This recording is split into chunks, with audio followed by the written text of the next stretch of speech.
सबसे पहली चीज़ राइट, हम एक नया फाइल बनाते हैं। ठीक है, सबसे पहले जो हमें मेन्यू डिस्प्ले करना है, मेन्यू टू डिस्प्ले, जैसे कैसे इसको रन कर रहे हैं तो ये मेन्यू आ रहा है ना, ये वाला मेन्यू। ठीक है ना, तो इस मेन्यू का मेन्यू फंक्शन मैंने यहाँ से बनाया है। देखो ये वाला मेन्यू ले लेता हूँ, इसको मैं कॉपी कर लेता हूँ, अलग तरीके से करता हूँ। ये अभी बिल्कुल अलग तरीके से करता हूँ। देखो डिफाइन मेन्यू, ये कर दिया और यहाँ पे रिटर्न कर देता हूँ CH। ठीक है, जिसमें अभी नहीं किया, ये मेन्यू कर दिया हमने। ओके, अब एक काम करते हैं, डिफाइन ड्रॉ लाइन, थोड़ा सा ये प्रेजेंटेशन कर देता हूँ, n=30 एंड यहाँ पे print equal two into n, और यहाँ पे हम देते हैं ड्रॉ लाइन, थोड़ा सा प्रेजेंटेशन के साथ आएगा ऐसा। ठीक है, ये हो गया प्रेजेंटेशन के लिए रिटर्न चॉइस। अब देखो ये हो गया। अब मैं इसको वाइल ट्रू मतलब थोड़ा सा चेंज कर देता हूँ, ये 0 पे एग्जिट कर दूंगा। ठीक है, वाइल ट्रू का मतलब क्या है, देखो अभी यहाँ पे लेंगे CH मेन्यू, मैंने मेन्यू कॉल कर दिया, ये चलता रहेगा। इफ़ CH = 0 तो ब्रेक कर देना। अब देखो रन करता हूँ इसको, स्टैक लिस्ट करके प्रोग्राम नाम देता हूँ। अब ये देखो इस तरह से आ रहा है, पहला वाला मेन्यू ऐसा था, अभी थोड़ा ऐसा है। डेकोरेशन भी कर दिया, ये कर दिया। 1 2 3 4 5 0 जब तक नहीं प्रेस करूँगा तब तक एग्जिट नहीं होगा। 0 पे एग्जिट हुआ। राइट, यहाँ हम लिख सकते हैं प्रिंट बाय बाय, चलो बाय, हो गया तुम्हारा काम। ठीक है, ऐसा कर लिया। ओके, अब लेकिन अगर 1 है तो क्या करना है, इस केस में मुझे पुश करना है। पुश का मतलब किस में पुश करूँ, मेरे पास एक लिस्ट तो होनी चाहिए, तो मैं यहाँ पे क्या करूँगा, एक स्टैक, राइट, एक एम्प्टी स्टैक बनाऊँगा, जिसको आप नाम कुछ भी दे सकते हो। हम यहाँ पे नाम देते हैं STK = my empty list, this is my empty list. तो अब पुश करने के लिए क्या करूँगा, मैं एक फंक्शन बनाऊँगा, डिफाइन, ठीक है, पुश। ओके, अब इसमें काम क्या है, स्टैक में मुझे एक वैल्यू इनपुट करनी है ना, ऐसा। तो अब स्टैक में वैल्यू इनपुट करनी है, देखोगे तो मैंने यहाँ पे आपको देखा है कि ये एक पुश करके हमने बनाया स्टैक में वैल्यू। राइट, वही चीज़ मैंने यहाँ लिखा। अब इसका नाम स्टैक ऐसा लिख देता हूँ और ये इसका रेफरेंस है। ठीक है, तो इसको जब पुश कैसे करूँगा, जब मैं यहाँ पे एक वैल्यू मांगूंगा ना, भाई एक काम करो, क्या करो, print n = integer input enter value. समझ में आ रहा है पक्का। अब ये वैल्यू किस में चाहिए, ये वैल्यू मुझे पुश करनी है, किस में, इस स्टैक के अंदर। तो ये पास करूँगा स्टैक, कौन सी वैल्यू, ये वैल्यू n, ये n, ये वैल्यू यहाँ से कहाँ जा रही है, यहाँ से इसमें जा रही है और यहाँ से इसमें जा रही है। तो अब यहाँ पे क्या करेंगे हम, stack dot push, sorry push क्या, अपेंड ये वैल्यू। ठीक है, लेकिन इसमें यहाँ ध्यान से देखोगे एक चीज़ और की है, टॉप की वैल्यू बताइए, टॉप क्या है। तो टॉप है कहाँ, टॉप एक मुझे ग्लोबल वेरिएबल लेना पड़ेगा। देखोगे यहाँ पे ग्लोबल वेरिएबल लिया हुआ, लिया है ना, ठीक है ना, क्योंकि हमें बताना ना, पीक करके बताना ना कि कहाँ पे है। तो यहाँ पे जैसे ये स्टैक एम्प्टी लिया है, यहाँ पे एक टॉप = हम नन लेंगे, नन मतलब कुछ नहीं है फिलहाल के लिए। ठीक है, अब यहाँ पे क्या कर दिया कि टॉप आपने जैसे पुश किया तो टॉप की वैल्यू क्या होगी, अभी टॉप = व्हाट, क्या होगा, तो जो लेंथ है आपकी स्टैक की, ठीक है, तो उसका जो होगा वो वैल्यू इधर आ जाएगी। लेकिन अब लेंथ बोलेंगे तो क्या होगा, इंडेक्स तो 0 से चालू होती है, तो लेंथ अगर पहला एलिमेंट गया तो बोलेगा टॉप 1 पे, तो टॉप तो 0 पे है, तो लेंथ -1। देखो मैं अगर आपको बोलूँ यहाँ पे आपका ये स्टैक है, तो पहला जब आपने वैल्यू डाला तो टॉप कहाँ होगा, टॉप की पोजीशन कहाँ होगी, यहाँ होगी। पहली वैल्यू जब आई तो इसको आप क्या बोलोगे, इसकी इंडेक्स 0 है कि 1 है, तो आप क्या बोल रहे हो, लेंथ में क्या मिलेगा आपको, लेंथ ऑफ, मैं अगर लिखूँ स्टैक, तो अगर आप पहले हुआ तो आंसर क्या देगा, 1, आंसर क्या देगा, ये 1, क्योंकि इसमें अभी एक ही वैल्यू है, लेकिन इसकी इंडेक्सिंग क्या है, 0। तो मुझे अगर 1 की जगह 0 चाहिए तो क्या बोलूँगा, -1 करूँगा ना। ठीक है, तो यहाँ टेक्निकली देखोगे तो हमने यहाँ क्या लिखा है, स्टैक की लेंथ -1। रीज़न उसका ये है, अगर आप नहीं लिखते हो तो देखो फिलहाल नहीं लिख के देखते, तो पता चल जाएगा कहाँ गड़बड़ी हो रही है, समझे? इंडेक्सिंग के हिसाब से गड़बड़ी होगी। ओके, तो ये हो गया पुश करने का तरीका। अब पुश करने के लिए यहाँ पे हमने इसको रन कर दिया। अब देखो अगर मैं रन करूँ ऐसे 1 नंबर 10, देखो फिर 1 नंबर 20, फिर 1 नंबर 30 और 0 कर दिया, मतलब बंद कर दिया। अब स्टैक देखोगे तो 10 20 30 आया, ठीक है ना, स्टोर हो गया ना डेटा, ठीक है। तो अगर मैं चाहता हूँ तो इधर भी कर सकता, स्टैट डॉट अपेंड 40, राइट, ऐसे भी कर दिया, ऐसे भी कर सकता हूँ, वही चीज़ किया मैंने, लेकिन फंक्शन से किया। अदरवाइज मुझे दूसरा तरीका है, क्या करता, ये लिखने की जगह ऐसे भी लिख सकता था, stack dot append, right, that is an, बात तो वही है, मैंने ये तो लिखा जो, और फिर यही लिखता top is equal to length of stack, right, यहाँ भी लिख सकता था, तो मुझे इसकी कोई ज़रूरत नहीं है। लेकिन हमको क्या करना है, फंक्शन बना के करना है, that is much better thing, ठीक है।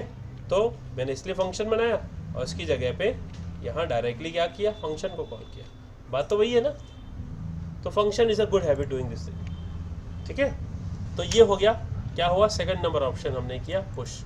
अब तीसरा नंबर ऑप्शन, अगर कोई बोलता है भाई नहीं मेरी चॉइस क्या है, 2 है। अभी बताओ, ये स्टैक की सिचुएशन है कि मान लो स्टैक मतलब कि अगर मैंने stk लिखा इज इक्वल टू empty और मैं बोलूँ stk, अब मैं बोलता हूँ stk डॉट पॉप करो, तो क्या होगा, एरर आ रहा है ना, क्यों, इसके अंदर कुछ है ही नहीं। अगर मैं बोलता हूँ स्टैक डॉट पॉप, तो ये एरर नहीं दे रहा है, ये तो 40 निकाल रहा है, 30 भी पड़ा है, यानी अगर कुछ भी नहीं है तो एरर आ सकता है ना, कुछ भी नहीं तो एरर आएगा ना, राइट। तो इसको हमें हैंडल करना है। अगर मैं पहले ही रन कर दूँ, ध्यान से देखो, अगर मैं फ़िलहाल के लिए ऐसे लिखता हूँ, समझो स्टैक डॉट पॉप, फिलहाल के लिए आपके सामने ऐसे लिख रहा हूँ, रन कर रहा हूँ और मैं सीधा बोल रहा हूँ पॉप करो, तो ये एरर देगा, है ना। तो मुझे चेक करना है क्या स्टैक एम्प्टी है, अगर एम्प्टी है तो भाई मैं उसको हैंडल करूँ, नहीं तो ये एरर होकर बंद हो जाएगा। बंद नहीं होना चाहिए ना, प्रोग्राम हमारा चलते रहना चाहिए जब तक हम नहीं बंद करें। तो इसको कैसे हैंडल करेंगे, तो देखो पहले यहाँ पे क्या किया है, अगर एम्प्टी है, राइट, हमने एक फंक्शन बनाया, अगर एम्प्टी है तो ट्रू बोलना, नहीं तो फॉल्स बोलना। तो ये वाला मेथड क्या है, ये फंक्शन चेक कर रहा है क्या स्टैक कहीं एम्प्टी तो नहीं, और एम्प्टी में से तो कोई डिलीट या एडिट नहीं कर रहे हम, तो मैं उसमें ये कर रहा हूँ, इसको क्या करूँगा, एक और मेथड बनाऊँगा, इज एम्प्टी, क्या स्टैक इक्वल टू एम्प्टी है तो बोलो ट्रू, नहीं तो बोलो फॉल्स, राइट। इसका अभी काम कहाँ यूज़ करूँगा, अब इसका काम करूँगा पॉप में, राइट। मैं क्या करूँगा, एक खुद का मेथड बनाऊँगा पॉप। एक्चुअली मुझे पुश का पी कैपिटल कर देना चाहिए, दैट्स अ गुड हैबिट, क्योंकि ऑलरेडी मेन्यू का एम भी कैपिटल कर देना चाहिए। ये खुद के हम बना रहे हैं ना मेथड, उसका पहला लेटर कैपिटल कर दो तो अच्छी बात है, ठीक है। नहीं तो क्या होता है, ये सेम नेम भी कई बार, राइट, CH का ड्रॉ लाइन, और मैंने कहाँ पे यूज़ किया, यहाँ पे शायद यूज़ किया मेन्यू, है ना, ये एम कैपिटल और ये पी कैपिटल पुश, और मैं अभी यहाँ पे कुछ और करूँगा। अब मुझे करना है पॉप, लेकिन पॉप विद अ कंडीशन। देखो यहाँ क्या किया है कि अगर लेंथ ऑफ स्टैक पॉप में पहले ही चेक किया, क्या किया है, पॉप करो, राइट। अगर एम्प्टी है तो क्या करना है, अगर एम्प्टी है तो क्या करोगे, देखो अगर एम्प्टी है तो बोलो अंडरफ्लो, क्योंकि एम्प्टी क्या चेक कर रहा है, या ट्रू या फॉल्स दे रहा है ना ये। तो होगा क्या, जब आप अगर आप यहाँ लिखोगे, क्या करोगे, पॉप करो फ्रॉम दिस स्टैक, तो ये स्टैक जो वैल्यू है यहाँ से जाएगा इधर stk में, और फिर ये इस एम्प्टी में stk यहाँ से जाएगा इधर, वो चेक हो रहा है। अगर एम्प्टी है तो ये ट्रू रिटर्न करेगा, ट्रू रिटर्न हुआ यहाँ से सीधा इधर, ट्रू आया तो ये रिटर्न कर रहा है अंडरफ्लो, ये रिटर्न कर रहा है सीधा यहाँ से कहाँ पे, इसके पास, तो ये क्या बोल देगा, अंडरफ्लो, समझे ना, अंडरफ्लो बोल देगा ये, ठीक है। लेकिन अगर अंडरफ्लो नहीं है, क्योंकि एम्प्टी नहीं है, तो इधर आएगा value stack dot pop, pop कर देगा, जो अभी यहाँ लिख रहा था नीचे stk डॉट पॉप, वही चीज़ यहाँ होगी, ठीक है, ऐसा लिख देगा। तो उसकी जगह हमने क्या किया, इसको कंडीशन में बांध के यही चीज़ इधर लिखी, और फिर क्या किया, क्योंकि हमने डिलीट कर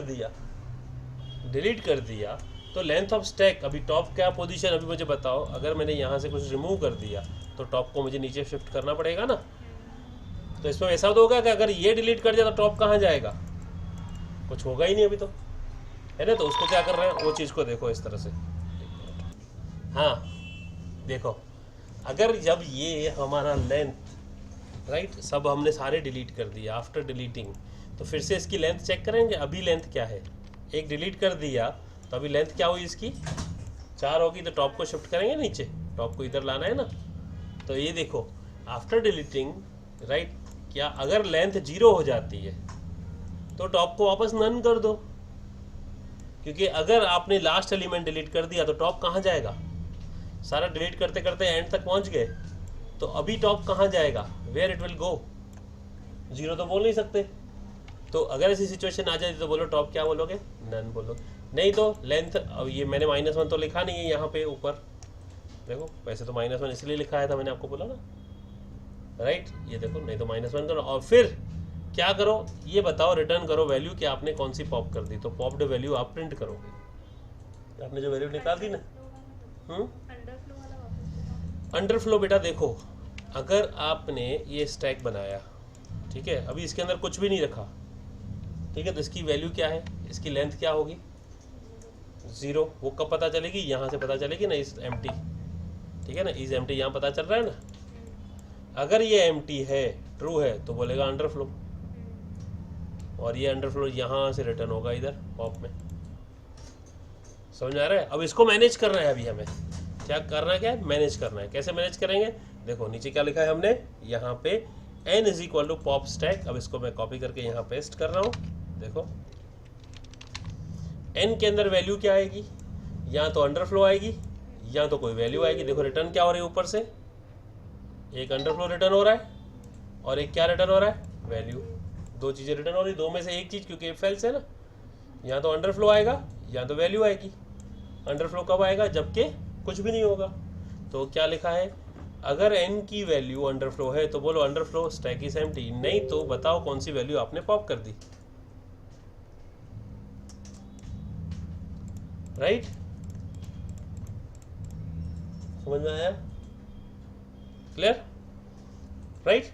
इसके बाद में इसको अभी रन करके देखते हैं। देखो रन करते हैं, पहले पुश करते हैं 10, पुश करते हैं 20। अभी डिस्प्ले का तो किया नहीं हमने, फिर पॉप करेंगे 2। तो देखो यहाँ पे क्या हुआ, स्टैक इज नॉट डिफाइंड, क्योंकि मैंने यहाँ S कैपिटल लिख दिया है। वेरी गुड, S स्मॉल होना चाहिए, है ना। देखो ऐसा छोटी छोटी गड़बड़ियाँ भी होंगी तो आपको हैंडल करनी है, ठीक है। अब देखो पुश पॉप, उसके बाद में तीसरा नंबर क्या दिया है हमने, पीक। पीक का मतलब क्या है, सिंपली बताओ कि टॉप की वैल्यू क्या है, ठीक है। पीक मतलब क्या है, सीधा सीधा टॉप कहाँ पे है, टॉप की वैल्यू क्या है। इसको पकड़ते हैं, कॉपी, टॉप जहाँ पे है वो बताएगा पीक वैल्यू में। देखो आया। अगर स्टैक एम्प्टी है तो बोलो अंडरफ्लो, अदरवाइज क्या करो, लेंथ -1 उस वैल्यू पे राइट, स्टैक के अंदर कौन सा टॉप है, कौन सी वैल्यू पे पॉइंट कर रहा है, वो वैल्यू बताएगा उस पोजीशन पे कौन सी वैल्यू है, ठीक है। तो वो वैल्यू बताएगा। अगर मैं -1 नहीं करता तो क्या होता, वैल्यू नहीं होती। 0 इंडेक्स है तो वो 1 बोलता, 1 इंडेक्स है तो 2 बोलता, वो कुछ नहीं होता, समझे। इसलिए यहाँ -1 यूज़ किया है, समझे ना, ऐसा। तो अब यहाँ पे पीक को कॉल करेंगे। अगर चॉइस = 3 है तो क्या करो, पीक n = पीक 3 मैंने लिख के रहा, वापस किया ही हुआ है ना, कॉपी पेस्ट कर लो ना सीधा, कॉपी पेस्ट। देखो राइट, चॉइस अगर हमारा इसको किया कॉपी नंबर और यहाँ पे डाल दिया, हमारा चेक 3 है। देखो अगर हमने क्या किया, अगर पिक करना है तो अंडरफ्लो और पॉप -1 यहाँ पे कॉल कर दिया। n में क्या आएगा, यहाँ से वैल्यू आएगी, क्या वैल्यू आएगी, या तो अंडरफ्लो आएगी या तो कौन सी वैल्यू है उस पोजीशन पे स्टैक के अंदर वो आएगी। तो इसमें n में आ गई। तो अब क्या लिखोगे, अगर अंडरफ्लो आया तो अंडरफ्लो स्टैक इज एम्प्टी, नहीं तो क्या बोलोगे, टॉप मोस्ट वैल्यू क्या है, ये है, टॉप मोस्ट पे वैल्यू ये है, ठीक है, ऐसा। अब अगर आप क्या चाहते हो, भाई मैं चॉइस = 4 करूँ, तो भाई सिंपली डिस्प्ले ही कराना ना, तो क्या करेंगे, 4 नंबर पे हमने फंक्शन बनाया पुश पॉप पिक और डिस्प्ले बना के रखा है। डिस्प्ले मतलब शो ऑल, ठीक है ना। डिस्प्ले स्टैक कहाँ गया, डिस्प्ले स्टैक का फंक्शन कॉपी कर लेता हूँ मैं, क्या copy, let me explain you this function. कि अगर स्टैक एम्प्टी है तो बोलो stack is empty, nothing to display, क्योंकि इसके अंदर हम चेक कर रहे हैं ना। अगर स्टैक एम्प्टी है तो बोलो, ये बोलना, नहीं तो बताना कि भाई स्टैक जो है एम्प्टी है। अगर नहीं तो टॉप क्या है, top is equal to length minus stack minus length जो है, टॉप की वैल्यू हमने ऑलरेडी निकाली यहाँ पे, राइट। यहाँ पे लिखा हुआ है लेंथ स्टैक माइनस 1। नाउ अब प्रिंट स्टैक टॉप, तो ऊपर टॉप लिखा हुआ आना चाहिए, राइट। ऐसे एरो मार्क करके टॉप लिखा आना चाहिए, ये टॉप पे, इसलिए इसको लूप के अलावा प्रिंट कराया है। और बाकी वैल्यू जो है, राइट, इधर कराया है कि टॉप जो भी वैल्यू आएगी उसमें से रेंज उल्टी चलाइए -1। क्यों उल्टा क्यों चलाया है, स्टैक हमेशा टॉप टू बॉटम आता है, रिवर्स प्रिंट करना होता है स्टैक, राइट। 1 2 3 4 प्रिंट करना है या 4 3 2 1 प्रिंट करना है, 4 3 2 1, इसीलिए इसको रेंज लगा के उल्टा चलाया है, ठीक है। कि जो टॉप की वैल्यू होगी, राइट, उसकी लेंथ -1 से लेके -1 मतलब 0 तक पूरा करना है। यहाँ इसको कुछ भी मत लिखो, ठीक है, खाली छोड़ दोगे तो भी चलेगा, लेकिन खाली छोड़ेंगे तो वैल्यू तो जनरली लिखते नहीं भाई, 0 होता है, इसलिए -1 लिखा और -1 से -1 करते जाओ। और स्टैक उस पोजीशन पे क्या है, एक एक वैल्यू प्रिंट करेगा। ये हो गया डिस्प्ले स्टैक, यहाँ पे डिस्प्ले स्टैक। और एक काम करो, यहाँ पे एक और चीज़ करो, प्रिंट करो, नहीं प्रिंट नहीं करो, इनपुट करो। क्या करो, press enter to continue.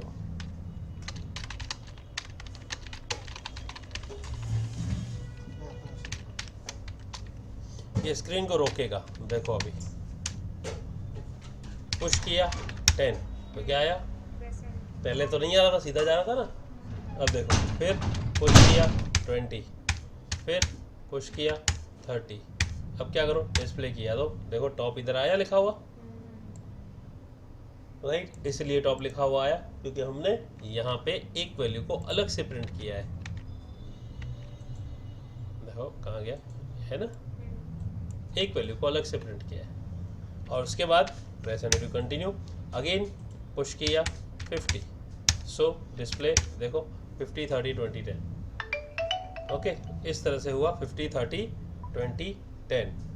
Now next is कि अभी हम पॉप करेंगे तो क्या होगा, 50 निकलना चाहिए ना, ठीक है। पॉप किया तो पॉप्ड वैल्यू 50 आया, देखो डिस्प्ले करो 30 20 10 आ गया। अभी पिक करते हैं तो पिक पे क्या होगा, टॉप मोस्ट वैल्यू 30, है ना। अब और क्या करना रह गया, पॉप करते रहो, पॉप करो 30 निकल गया, पॉप करो 20 निकल गया, पॉप करो 10 निकल गया, पॉप करो अंडरफ्लो, ठीक है। डिस्प्ले करो नथिंग टू डिस्प्ले, ठीक है। पिक करो, देखो सब काम कर रहा है, अंडरफ्लो और 0 करो तो बाय, हो गया पूरा काम, राइट। समझ में आया इस तरह से।